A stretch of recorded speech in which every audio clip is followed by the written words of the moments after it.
Hi Cancer, Happy New Year, welcome to January.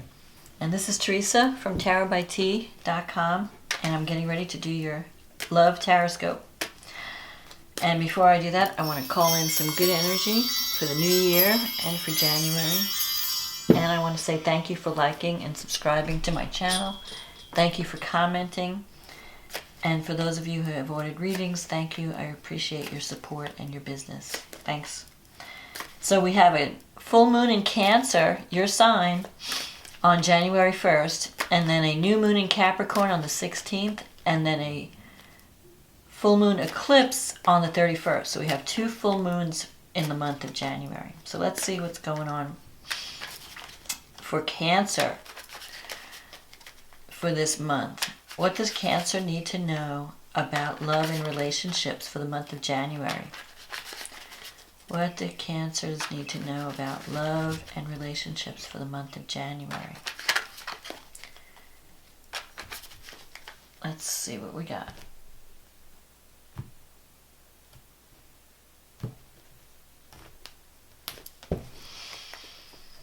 Okay, the Devil. Queen of Wands. The Justice card. The Three of Swords. The Six of Pentacles, the Magician, the Seven of Cups, the Empress, the Two of Swords, the Six of Wands. Okay, so you start out January with the Devil card, crossed by the Queen of Wands. So the Devil card, the Devil represents the card of passion, fear, sometimes addiction. So you could be either struggling with, maybe you have like strong physical desires for someone. Sometimes it could mean a strong physical attraction where you feel compelled to be with someone and you find it hard to break away. Sometimes it could be an unhealthy connection or a toxic connection. Or you could be dealing with someone who has an addiction problem, either drugs or alcohol. And you just keep, the Devil card it's also a fear card, fear of getting overwhelmed, or fear of being overwhelmed in a relationship, fear of being drawn in and losing your sense of self. The Queen of Wands crosses this. So this could represent someone who's very outspoken. It could be a fire sign, Aries, Leo, Sagittarius, someone who's very outgoing, outspoken, someone's very, likes to be the center of attention, is not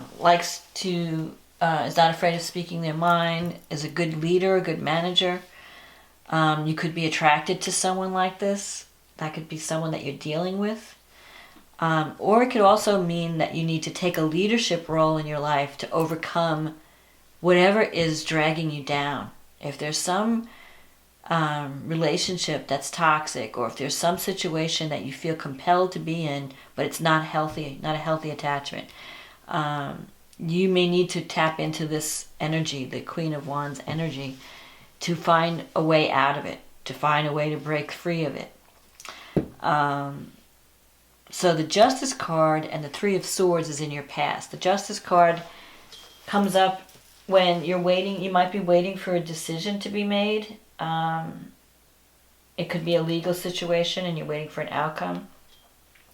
Sometimes the Justice comes up when it's a situation of karma.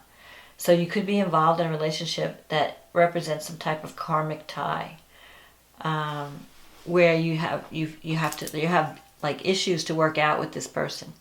And that's why it's hard for you to break away. Like once the karma is complete, then you can move on and move on to something else. But for now, you're kind of locked into this karmic thing. The Three of Swords in the recent past, it could be that there was some type of breakup or heartache or a situation where you feel you were treated unfairly, because this Three of Swords in the Justice card can mean sometimes a sense of injustice, like you haven't been treated fairly, or you're not getting what you deserve in a relationship. And you could have had words with someone that have caused maybe some hurtful words. Because the Three of Swords is about, it's heartache. It's a heartache card. And sometimes it comes up when two people have had an argument or there's some type of separation. And you're really feeling pain. You're feeling a sense of loss. And I think both people, usually when the Three of Swords comes up, both people are feeling the pain. So you might feel like a relationship is breaking up, or you might feel that words have been said that have hurt both parties.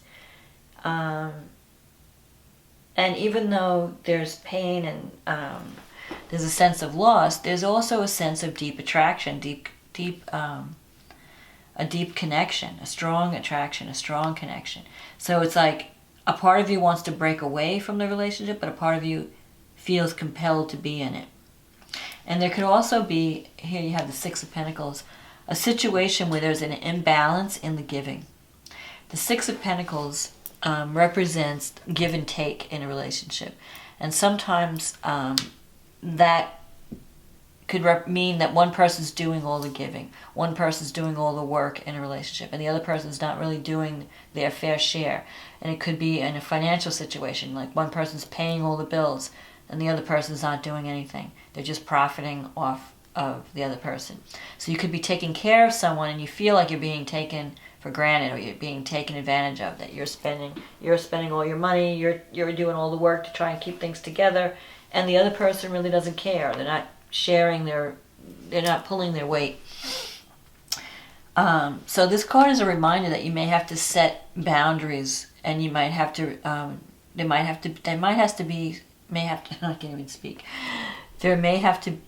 may have to create some type of balance within the relationship, so where there's more of an equal distribution or an equal contribution to the relationship. Maybe things have become unbalanced, but for some reason you're kind of locked in and you're afraid to move out of it. The Magician, before I get to the Magician, the Six of Pentacles also comes up when you're a very giving person. Cancer is a very nurturing sign, a very giving sign. So you might have been giving a lot lately, and you need to take some time out to give to yourself, to recharge. Because you can't just, you have to also remember to give to you when you're giving to everyone else. That way you still have the energy it's okay to give to yourself. It's okay to take time out and say, hey, what about my needs? What about what I might need some downtime? I might need some time for me. The Magician in the future is actually a good card, because the way out of this situation is through communication. This is a card of the communicator. This is Mercury. He represents Mercury, the messenger to the gods. It's about using the power of words to manifest what you want, and the power of thought. So you have all the tools you need for success, to achieve whatever you want to achieve in this relationship or in your career goals or your goals in life. You just need to visualize the outcome being positive. You need to focus on a positive outcome. So no matter what's happened in the past, whatever you've suffered in the past, if you take a positive approach instead of focusing on the negative, if you visualize a positive outcome, you can achieve greater harmony and success at this time. Because you have these two sixes in the reading, and sixes represent harmony and balance. So where there might have been imbalance and injustice in the past, you can turn things around. Here you have the Seven of Cups, and this is in your negative thinking sector. So the Seven of Cups says that you're kind of confused, like you have a lot of options open to you, and you're really not sure what you want to do. You might be dreaming about certain things that you'd like to do with your life, but you're not taking action. For some of you, you might have several different relationships on the horizon. You're not sure which one you want to be in. If you're in a committed partnership, it may be that you're not sure what you want to do. You're not sure how to solve the problems of the relationship. And you're just kind of dreaming about it, thinking about it, mulling it over in your mind, but you're kind of procrastinating on doing anything. In your environment, you have this Empress. So your partner is really interested in creating a home, a family environment, a nurturing environment. This is the card of the mother. They may see you as a very mothering type of person, even if you're male. Because Cancer, both male and female Cancer, are both very, very mothering, very maternal. You like to take care of people. You like to nurture people. You like to feed people. Cancer women are especially fond of children. Men too. The home and family means everything to you. Cancer rules the fourth house in astrology, which is the house of the home. It's a house of giving birth, of harvest and children and abundance. And that's what you could have in your environment with this Empress.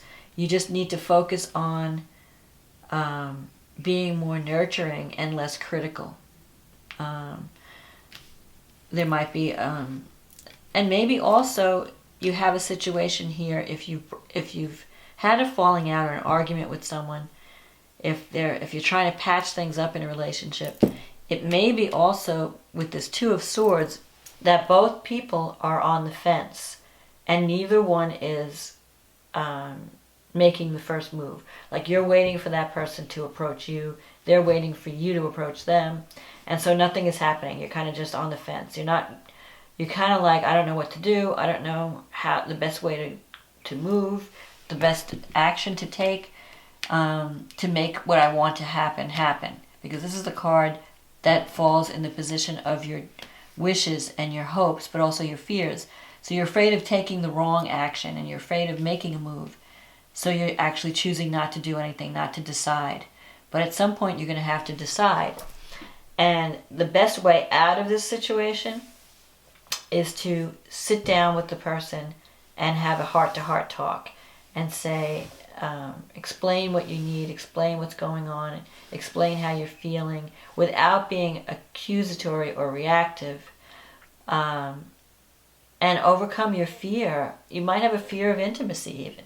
Because sometimes with the Devil card, there's a fear of connecting on a deep level with someone. Like you're attracted to that person, you want to be with that person, but a part of you is holding back because you're afraid of losing your identity because your feelings are so strong. And so you create all these obstacles to intimacy where, you have arguments over petty stuff, and it's like you're blocking that union, you're blocking that connection. And it could just be a fear. So the way out of it is to really sit down and lay your cards on the table and really have an honest conversation with the person. And then you'll know what to do, one way or another. And then the outcome is the Six of Wands. So that's telling me that you can have a successful outcome. You just need to open up and not be afraid to tell people how you feel. Not be afraid to be vulnerable, because Cancer they're very sensitive. You're very sensitive, and it's hard. And sometimes you put this hard shell. You have this hard outer crust that you give off to people that prevent them from getting close to you. But you're really not like that. You're really very soft on the inside. So you need to drop your guard a little bit and not be so afraid of being vulnerable and open up and let someone in.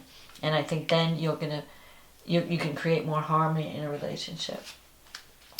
So this full moon on January 1st is affecting your relationships. It's happening in your 1st and 7th house. And the full moon is always about, the give and take between two sides, opposing. Because it's the sun and the moon are in opposition. So you have to learn how to balance the needs of your needs and the needs of your partner. And you might be feeling at this time that your partner is a little bit too cold or too harsh, maybe too judgmental. And you're very sensitive. The moon is in your 1st house. So you're feeling very emotional at this full moon. Like maybe you're feeling that you're doubting if you can, make things work, but you actually can. I think that you can salvage the relationship. You just need to open up, and you just need to tell the person how you're feeling. Plus Venus is in Capricorn right now, so it's not really a warm and fuzzy energy when it comes to relationships. So people might just feel maybe your partner's too involved in work and you feel neglected, or they're really busy, or they're just feeling tired because they've been working a lot, and they're just not giving you the nurturing and the love that you feel like you really need at this time, especially the holidays. People are very sensitive around the holidays. But you have Jupiter and Mars in your 5th house and Neptune in your 9th. So the way out of this is to do something for you. Whether it's do some type, the fifth house is about creativity, self-expression, children, get involved in a creative project, express yourself in some creative way, or get involved working with children in some kind of way. The ninth house is a house of higher education, long distance travel, teaching, learning. So you may want to do something, even spirituality. You might want to get involved in some type of spiritual group, or learning something about some new training, some new spiritual path. Do something for you. That's what the Six of Pentacles is saying. Like, you've been putting a lot of energy nurturing everybody else and working for everyone else. You need to start doing something that expresses who you are. Get involved in something where you can have some type of creative self-expression, where you can meet new people, learn new things, teach new things. You might be teaching or learning. And I think that's going to help lighten some of this energy around this full moon. Then on the 16th in January, you have a new moon in Capricorn, and that's falling in your 7th house. So you can have a new beginning. Things should if you can do this, because when full moons shine a light on problems, they show you what you need to do, what's going on. You're starting to see the truth in a relationship. You're starting to see where things need to be fixed or need to change. And then the new moon gives you an opportunity for a new beginning. And with Capricorn, you may just have to do the work. You may have to work on your relationships. You have to figure out what your responsibilities are to each other. Like, it can't just be one person doing all the giving. You may have to sit down and say, okay, I agree to do this, you agree to do that, and divide the work, so that you don't feel like you're taking on everything, that you're doing everything, that you're responsible for everything. You have the 5th house activated by Mars and Jupiter, so you really need to get out and do something creative, do something fun. Maybe you've been working too hard and you haven't had enough fun and it's affecting your relationship. You need to just do something fun for you. Do something fun with children. Do something that you really enjoy, that makes you honor your inner child. You have Uranus going through your 10th house. So that's kind of shaking up your life direction and your job. Like, you're not sure. You might want to do something. You might want to do something unique or different in your line of work, or something that involves technology, something that's cutting edge. That could bring some more excitement to your life. And then the full moon eclipse is happening in your 2nd house and your 8th house. It's highlighting that 2nd, 8th house axis. And that has to do with self-esteem and values and money. It's your money house. So you may be having some issues around money, maybe a power struggle around money. Are you getting enough support in this relationship? Are you getting enough support on your job? Are you being paid what you're worth? Because the 2nd house has to do with self-worth. What am I worth? What do I value? Am I getting paid what I'm worth? Am I earning enough money? Is what I'm doing, worthwhile? And it's tied into what you feel about yourself, what you're willing to accept. So you may feel that you want to do something more creative. You may feel like you want to make some changes in terms of, so that you could get paid more. You might want to learn new skills to bring in some extra money. Or you may want to just try something different. Maybe travel. Maybe expand your horizons, because the 9th house is involved. You have Neptune in the 9th house. So if you're feeling some type of intuitive, you might be feeling more intuitive and maybe feeling like, I want to do this new path. And so follow your intuition, trust your inner guidance, and that will lead you on the right path. And with eclipses, sometimes that can be an ending followed by a new beginning. It can eclipse, so you might maybe decide to go off in a different direction in terms of your career and how you earn money. It could also bring changes to your partner's income if you're in a marriage. Because with Uranus, you never know anything. It's unexpected sometimes. What Uranus happens in career but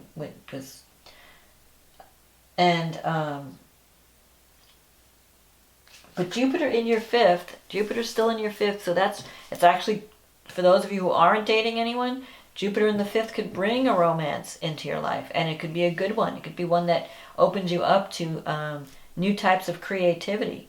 So some of you might be starting a new relationship. 5th house is really the fun house. It's a romance house. It's not really the marriage house. But so if you break up with someone, there could be an opportunity to meet someone new. That brings a lot of fun into your life, where you can have more fun and express and do something creative. It could also bring children into your life. Jupiter is a planet of expansion, so it can bring children, greater interaction with children. Maybe there's a birth in the family, and you're getting to play with children. You're getting to teach them, and you're in your element. So there are new beginnings. There are good things coming for January, but you have to be true to yourself, and you have to find that balance in the relationship. So if things are out of balance or out of whack in a relationship, you need to sit down and talk and get things back in a more fair distribution of the workload. And the way you can do that is through communication, and also honoring your own creative spirit, honoring your creativity. Do things that you love. You can't always be in service to others. Sometimes you have to do things that recharge you. So do something creative, do something fun, honor your inner child, do something that involves children, and you can you'll feel better about yourself. You'll feel more happy, more fulfilled. So that's my forecast for January, Cancer. I wish you much luck and love and much success. And I hope you have a good time, and I hope you get to honor your inner child and do something really creative and fun for January. And I hope this reading was a help to you. I will talk to you soon, next month. Okay, bye now.